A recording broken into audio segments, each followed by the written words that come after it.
कुछ ऐसा है जो आप मुझसे छिपा रही हैं, क्योंकि आखिरी बार तो अहाना आपसे और आपके सुपुर्द से ही मिली थी और वो आपके घर से ही मुंबई छोड़ कर गई।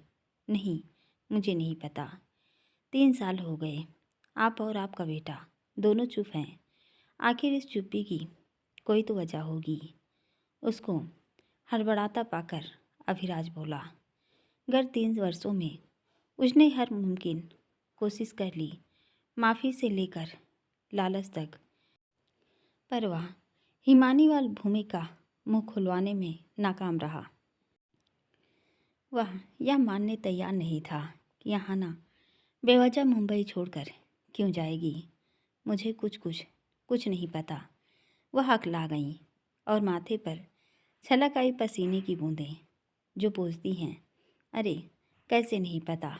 जब उसने मुंबई छोड़ा तो आप और भूमि की उनके साथ थे।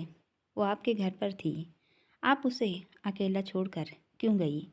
और गई तो क्या आपको नहीं पता कि वो नासिक क्यों गए थे, जबकि उनकी वहाँ कोई शूटिंग भी नहीं थी? और आप कैसे नासिक और फिर रेलवे स्टेशन भी पहुँच गई? ऐसी क्या नौबत आन पड़ी थी कि आपको भूमिक पर गोली चलानी पड़ी? कुछ तो उसने ऐसा किया होगा कि आप ये करने मजबूर हुई। बोलिए, चुप मत रहिए और हर बार की तरह एक ही रटी रटाई बात मत बोलिएगा। अविराज उसे बोलने उकसाता है। मैं कितनी बार बता चुकी हूँ कि अहाना यहाँ से दूर जाना चाहती थी। वह भूमिक, वंशिका, प्रांजल और तुम्हारे व्यवहार से बुरी तरीके से टूटी हुई थी। भूमिक उसे रोक रहा था और ट्रेन से उसका पैर नीचे खींच रहा था कि मुझे लगा कि अहाना को चोट लग जाएगी या उसकी जान भी जा सकती थी। इसी डर में गोली चल गई। बस इतना ही सच है। अगर ये सच है तो भूमि के आपने अहाना को ढूंढने की कोई कोशिश क्यों नहीं की, जबकि मैंने और प्रांजल ने उसे हर मुमकिन जगह ढूंढा। पर आप और आपका बेटा क्यों चुप बैठे हैं? वह पूछे जा रहा था और उनकी बेचैनी बढ़ती जा रही थी। उनकी बेचैनी कम नहीं हुई तो वहाँ से उठ गई। सवालों से भागने से आप बच नहीं जाएंगी। आपको जो बात करनी है कीजिए। मैं बाहर आपका इंतज़ार कर रही हूँ। अभिलाष को कहकर वो बाहर चली गई तो अभिलाष भी उठ खड़ा हुआ। अभी मैं चलता हूँ, तू भी अपना ख्याल रख। आप तो रुकिए, डिनर करके जाना। आया तो डिनर के ही लिए ही था। हाँ तो रुकिए, हिमानी जाना चाहती है। रोक लीजिए, वो नहीं रुकेगी तो उनको जाने दीजिए। आप रुक जाइए। कैसी बात कर रहा है? पिछले 3 साल से मैं वो सब कर रहा हूँ जिससे हिमानी खुश रहे, उसका विश्वास लौटा सकूँ। यही कोशिश कर रहा हूँ और यह हो भी रहा है। मैं उसे नाराज़ नहीं करना चाहता। जानता हूँ कि तुझे बुरा लगेगा, पर तू तो मेरा भाई है, सब समझता है। मैं कल अकेला आऊँगा, फिर दोनों साथ डिनर करेंगे। ठीक है, जैसा आपको ठीक लगे। वह वहाँ से बाहर निकला तो देखा हिमानी हॉल में बैठी उसका इंतज़ार कर रही थी। उसे देख उठ खड़ी हुई। चलिए, अभी कह रहा है कि डिनर करके चलते हैं। नहीं, चलिए। वह बाहर की तरफ जाने लगी। जब आई थी तब तो बिल्कुल ठीक थी। अभी ने क्या हुआ? अभिराज ने पूछा। पता नहीं। चल अच्छा, अभी चलता हूँ, कल आता हूँ, फिर बात करते हैं, कहकर वह भी बाहर गया। तब तक हिमानी भी गाड़ी में बैठ चुकी थी। वह भी आकर बैठ गया। क्या बात है हिमानी, परेशान क्यों लग रही हो? नहीं तो उसने उसके प्रश्नों को टाला, पर घर जाने तक वह चुप रही। क्या बात है? हिमानी बताती क्यों नहीं? घर आकर भी उसने पूछा। मेरी तबीयत ठीक नहीं लग रही। क्या हुआ? पता नहीं, घबराहट महसूस हो रही है। डॉक्टर को बुलाऊं? नहीं, उसकी ज़रूरत नहीं है। मैं कुछ देर अकेले रहना चाहती हूँ।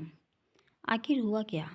उसने पूछना चाहा, पर वह बिना कुछ बोले सीधा अपने कमरे में आई, दरवाज़ा बंद किया और आकर बेड पर बैठ गई। आंखें बंद कर दोनों हाथ मजबूती से बेड को पकड़ लिया, जैसे वह अगर खड़ी रही हो तो गिर पड़ेगी। माथे व शरीर पर पसीना छलक आया था। वह परेशान दिख रही थी। मन में भारी बवंडर उमड़ रहा था, जैसे किसी नदी की प्रचंड धारा को रोकने में तटबंध विफल हो रहे हों। बार बार फोटो वाली लड़की और उसके बच्चों की तस्वीरें आंखों में तैरने लगी। क्या हो, वो अहाना ही है। हाँ, वो अहाना है। और ये दो उसके जुड़वा बच्चे। हाँ, वो अहाना ही है। अहाना उठ खड़ी हुई, अलमारी खोली और वह कबर्ड खोला जिसमें ज़रूरी कागज व दस्तावेज पड़े थे। वह उनको उलटने पलटने लगी। उसमें से एक सफ़ेद रंग का कागज नीचे गिरा जो 4 तह में फोल्ड था। उसे हाथ में उठाया और बेड में आ गई। 3 साल बाद दोबारा उस कागज की बंद तह खोलने की हिम्मत जवाब दे रही थी। हाथ सूखी डाल से थरथरा रहे थे, मानो ये कागज न होकर उनके गुनाहों का दस्तावेज हो। आखिर हिम्मत जमा कर कांपते हाथों से उसे खोला। यह एक लेटर था जो उन्हें ही संबोधित करते लिखा गया था। नमस्ते हिमानी जी, मैं अहाना। यह पढ़ने के बाद आगे पढ़ने की हिम्मत जवाब दे रही थी, क्योंकि यह वही 3 साल पुराना पत्र था जो मुंबई से नासिक जाने से पहले अहाना उनके लिए छोड़ कर गई थी। जब वह पुणे से अर्चिस के साथ वापस आई थी तो भूमिक और अहाना घर पर नहीं थे। भूमिक ने उन्हें यही बताया था कि वह अहाना के साथ शूटिंग के लिए जा रहा है। अर्चित को बाहर छोड़ वह आराम करने अपने कमरे में आ गई कि तभी उनकी नज़र इस कागज़ पर पड़ी थी जो उनकी टेबल पर रखा हुआ था। उन्होंने उत्सुकतावश उसे खोला तो आश्चर्य हुआ कि अहाना ने उसके लिए पत्र क्यों छोड़ा। वह फ़ोन पर भी तो बात कर सकती थी, पर जब पढ़ना शुरू किया तो उनके पैरों के नीचे ज़मीन खिसकने लगी थी। वही पत्र आज पढ़ने की दोबारा कोशिश कर रही थी, पर हिम्मत जवाब दे रही थी। पर फिर भी पढ़ना शुरू किया। जब आप लौटेंगी तो शायद मुझे यहाँ नहीं पाएंगी, क्योंकि भूमिक जी मुझे नासिक ले जा रहे हैं। शूटिंग के लिए नहीं जो उन्होंने आपको बताया है, बल्कि क्यों, वजह जानेगी तो आपको भी धक्का लगेगा। पर आपके लिए भी सच्चाई जानना बहुत ज़रूरी है। आप मेरी सबसे मददगार और शुभचिंतक रही हैं। आपकी जिद पर ही मैं यहाँ रहने लगी थी, जानते हुए भी कि भूमिक जी के इरादे क्या हैं। पर आप वो अकेली इंसान हैं जिन्होंने पहले दिन से लेकर आज दिन तक सिर्फ निस्वार्थ भाव से मेरी मदद की। आपका स्नेह ही वजह था कि मैं इस घर में रही।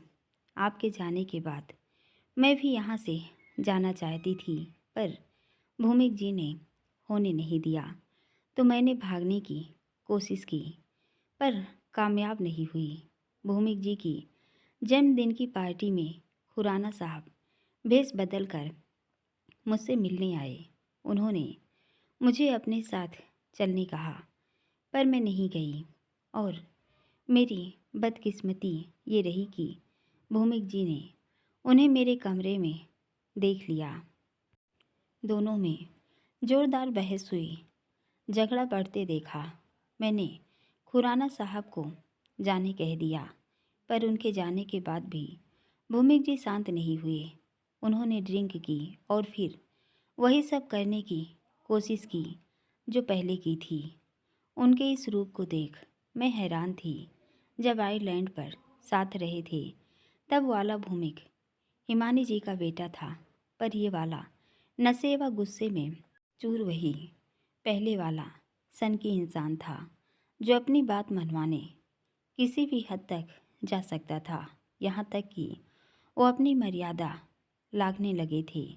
ऐसा नहीं कि मैं बचाव नहीं कर पाती, पर मैं कहाँ कहाँ से भागती, कब तक भागती, थक गई थी। जीने की इच्छा भी खत्म होती जा रही थी कि मैंने गुस्से में खुद ही अपने कपड़े उतार फेंके ताकि समझ सके कि वो क्या कर रहे हैं। कुछ तो उनको गलती का एहसास हो, उनकी नज़रों में पानी उतरे, और यह हुआ भी। मेरे ऐसा करने से वे पीछे हटे, पर इस दौरान मैं बेहोश हो गई।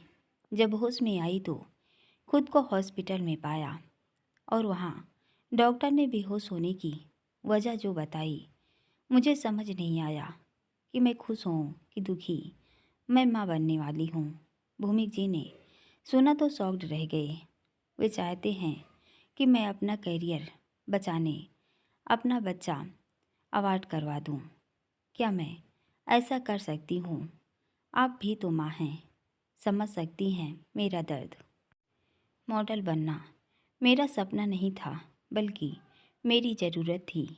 मैं उससे खुश थी, पर जब से पता चला कि यह भी खुराना साहब की मेहरबानी है, तो उससे भी मन हट गया था।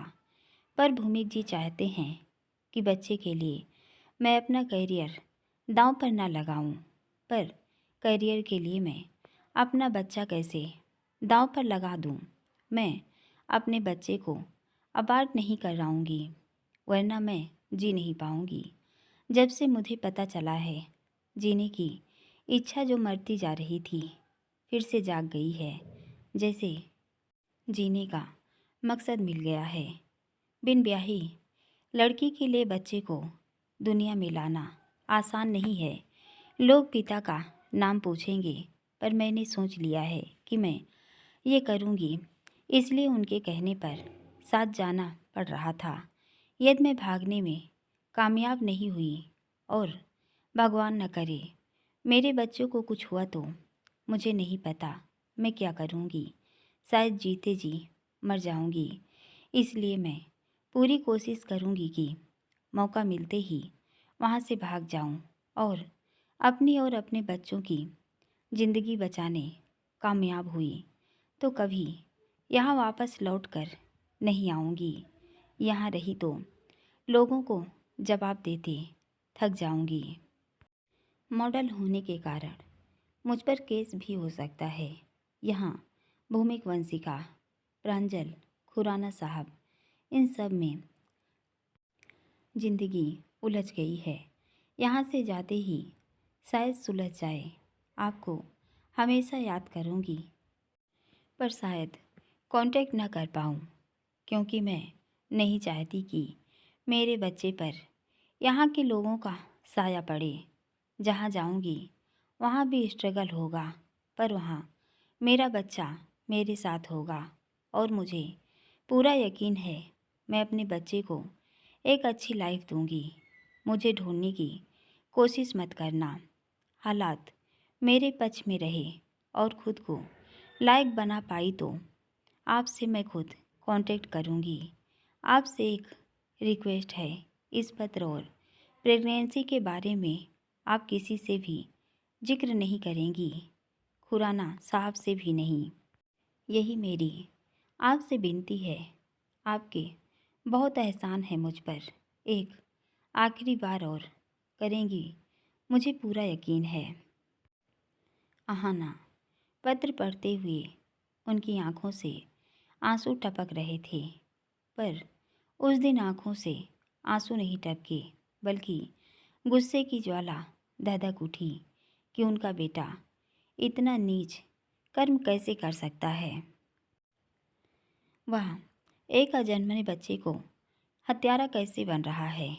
अपनी सनक पूरी करने के लिए मन में गुस्सा इतना बढ़ा कि अलमारी खोल उसमें से पिस्टल निकाली और किसी को बिना बताए बाहर चली गई। आहाना ने बताया था कि वह नासिक के किसी हॉस्पिटल में जाएंगे। तो वहाँ के सभी हॉस्पिटल में जाकर पूछताछ की और फिर उसी हॉस्पिटल में पहुँच गई जहाँ भूमिक आहाना को ले गया था। फोटो दिखाने पर डॉक्टर आहाना को पहचान गई। हॉस्पिटल के फार्म में होटल का पता लिखा था, जिसके आधार पर वह होटल आ गई। पर तब तक आहाना भूमिक से बचती भाग रही थी। वह भी उनके पीछे रेलवे स्टेशन आ गई। जब भूमि को आहाना का पैर ट्रेन से खींचते देखा तो गोली चला दी। आखिर वो कैसे भूमिक के हाथों इतना बड़ा गुनाह होने देती। आहाना जाना चाहती और उन्होंने भी जाने दिया। आहाना के कहे अनुसार उन्होंने किसी को नहीं बताया कि आहाना उनके लिए पत्र छोड़ कर गई थी। काफ़ी महीनों बाद जब भूमिक सामान्य हुआ तो हिमानी जी ने उससे पूछा और वह स्वीकार लेता है कि आहाना ने जो कहा सच है और वह एक नहीं बल्कि जुड़वा बच्चों की माँ बनने वाली थी। छी, तुम ये कर सकते हो, मैं सोच भी नहीं सकती। उसे धिक्कारा। मॉम, मैंने ये सब उसके करियर के लिए किया, करियर के लिए या अपनी सनक पूरी करने के लिए। और तुमने उसके साथ उस रात जो करने की कोशिश की वो क्या था? वो मेरे कहने के बाद भी खुराना से मिली, इसलिए उसे डरा रहा था। टस्की, आइंदा ऐसा न करे। बेकार में तुम्हें बचाया। उस दिन गोली लगने के बाद मर जाते तो ज़्यादा अच्छा होता। कम से कम तुम्हारी माँ होने का मुझे अफसोस तो न होता। आप मुझे कोसना चाहती हैं तो कोसिए, पर मैंने उसके साथ कुछ गलत नहीं किया। मैं उससे प्यार करता था।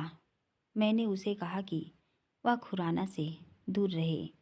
मैं उससे शादी करना चाहता था, उसके बच्चों को अपना नाम देता, उसके करियर को नुकसान होता, उसकी भरपाई भी करता, पर वह नहीं मानी। तुम कभी अपनी गलती मान ही नहीं सकते। पर अगर अविराज को पता चला तो जानते हो क्या होगा? उसे कैसे पता चलेगा? जब तक आहाना नहीं बताएगी। मैं बताऊंगी। आप नहीं बताएंगी। उसे हक है जानने का। उसे कोई हक नहीं है जानने का, क्योंकि ना मैं और ना आप उसे बताएंगी और यही उसकी सज़ा है। तुम जानते हो कि आहाना को कितना स्ट्रगल करना पड़ा। वो ज़िंदगी उसने खुद चुनी है। भूमिक बोला। ये तो वे तिलमिला उठी। इतना कुछ होने के बाद भी तुम्हें अक्ल नहीं आई? आ गई है, इसलिए चाहता हूँ कि किसी को पता न चले कि आहाना माँ बनने वाली है। पता चलते ही अविराज उसे ढूंढने ज़मीन आसमान एक कर देगा और वह उसे वापस ले आएगा। और फिर उसे सामने देख, मैं पहले जैसा नहीं बनूंगा, इसकी कोई गारंटी नहीं। अगर चाहती हैं कि मैं और कोई पागलपन न करूं और आहाना भी शांति से रहे तो आहाना का पता किसी को नहीं चलना चाहिए, मुझे भी नहीं। अगर मुझे पता चला कि वो कहाँ है तो मैं उसे वापस लाने से खुद को नहीं रोक पाऊँगा। तुम पागल हो गए हो। पागल न हो तो क्या, आहाना जहाँ है रहने दो। वही उसके लिए और हमारे लिए सही है। मैं अपने मन को मना लूँगा कि आहाना जा चुकी है। एक बार फिर वो यहाँ आई तो मुझे भी नहीं पता कि मैं क्या करूँगा। भूमि की बातें सुनकर वे दंग थी। कुछ समझ नहीं पा रही थी कि क्या करें क्या नहीं। अभी तो वह पूरी तरीके से ठीक भी नहीं हुआ है। उसे उठने बैठने में भी काफ़ी दिक्कत तो हो ही रही थी। वह मेंटली भी डिस्टर्ब था। आहाना के जाने से वह भी दुखी था। पर सबके सामने स्वीकारता नहीं था। उसकी इस हालत को समझ न पाए ऐसा भी नहीं है, पर उसे उसकी गलती का एहसास कराने डराती भी हैं। मन तो ऐसा कर रहा है कि तुमने जो गुनाह किया उसके लिए तुम्हें जेल भेज दूँ। तुम्हें सबसे दूर जाना चाहिए था, आहाना को नहीं। वो अपनी मर्जी से गई। ऐसा करने तुमने उसे मजबूर किया। वो क्या पहले ही कम सताई थी कि तुमने उसे यहाँ से जाने मजबूर कर दिया। अपनी इस करतूत पर क्या तुम्हें जरा भी शर्मिंदगी नहीं होती?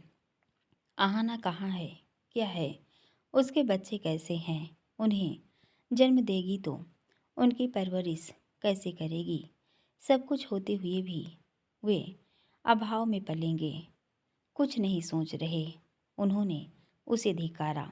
मानता हूँ कि हुई मुझसे गलती और उसकी सज़ा भी आप मुझे दे चुकी हैं कि यहाँ बिस्तर में पड़ा हूँ। अभी भी अगर मन नहीं भरा तो कर दो पुलिस के हवाले। मैं काट लूँगा जेल भी, पर तब भी आपके लिए मेरा प्यार कम नहीं होगा और ना आहाना के लिए। आप इसे कुछ भी नाम दे सकती हैं, पर मैं नहीं चाहता कि वह यहाँ आए। इतना कुछ होने के बाद भूमि कोई सबक नहीं लेने चाह रहा था।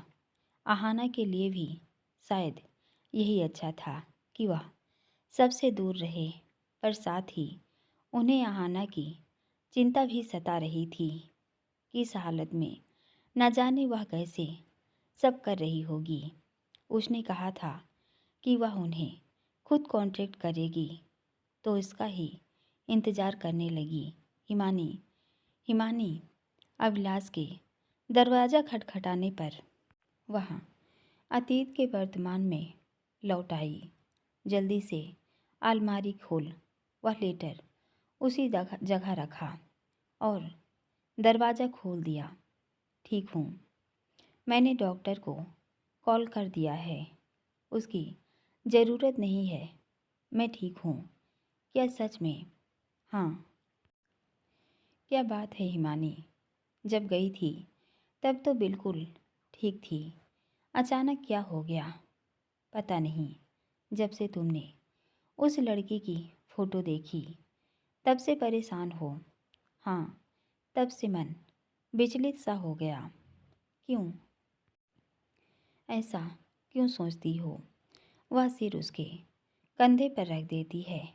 काश कि सही समय पर हम दोनों ने समझदारी दिखाई होती तो शायद चीज़ें इतनी बदतर ना होती। हाँ, शायद, पर अतीत को कोसकर क्या फ़ायदा? उससे सिर्फ सबक लेकर आगे बढ़ा जा सकता है। उसे भुलाया तो नहीं जा सकता। यदा कदा सामने आकर डसता तो रहेगा। भुलाना आसान नहीं, पर सीख लेकर भूल सुधार का प्रयास किया जा सकता है। जैसे चीज़ें मैंने सुधारी है, कुछ चीज़ें शायद कभी न सुधरें। मसलन भूमिका और वंशिका का बचपन कभी नहीं लौटेगा। उन्हें हम दोनों का प्यार मिल जाता तो दोनों ऐसे नहीं होते जैसे वो बने। हम दोनों की गलती की सज़ा सब लोगों ने भुगती और भुगत भी रहे हैं। वह अभिराज हो, भूमिक हो, प्रांजल, वंशिका और आहाना ने तो जाने कितना संघर्ष किया होगा।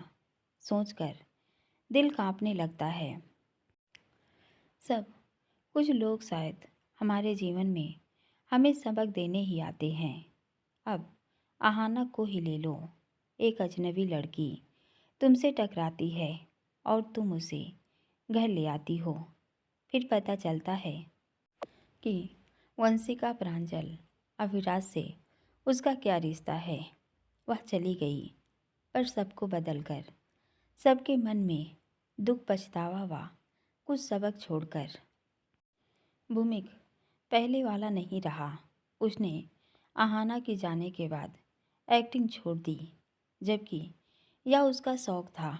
वंशिका विदेश से वापस नहीं आना चाहती। प्रांजल एक आर्टिस्ट से एक बिजनेसमैन बन गया और डिसाइड किया कि कभी वंशिका से शादी नहीं करेगा। वंशिका भी जिद पर है। प्रांजल से शादी नहीं हुई तो किसी से नहीं करेगी। सबसे बुरा असर किसी पर पड़ा तो अभी उसे कहाँ चैन है। वह हर जगह बस आहाना की तलाश करता फिर रहा है, जिसे बिजनेस के अलावा कुछ सोचता नहीं था। हाँ, और आहाना, उसे क्यों भूल रहे हो? इन सब की वजह से जिसने सबसे ज़्यादा भुगता वह आहाना है। वंशिका के कारण उसका पहला प्यार छिन गया और भूमिक के कारण दूसरा। गलती अभिराज से हुई और गलतियाँ मुझसे भी हुई। हम सब गुनाहगार हैं, पर सबसे ज़्यादा हम दोनों की। हमने समय रहते ये कदम नहीं उठाया। क्यों नहीं मैं एडजस्ट कर पाई, या क्यों नहीं तब आप अपना घर छोड़ यहाँ आने की हिम्मत कर पाए, ताकि हमारा घर न बिखरता और न ये सब होता जो हो गया। उस पर पछताने से कोई फ़ायदा नहीं। जिंदगी कदम कदम पर सबक देती है। कोई सीख कर आगे बढ़ता और कोई नहीं, पर सब आगे बढ़ गए। बस अविराज के लिए बुरा लगता है। वह वहीं पर खड़ा है जहाँ आहाना उसे छोड़ गई थी। माना उससे भी गलतियाँ हुई, पर आहाना ने उसे जो सज़ा दी है, जाने कब उसका अंत होगा भी या नहीं। उसने भी तो वक्त रहते आहाना को नहीं अपनाया।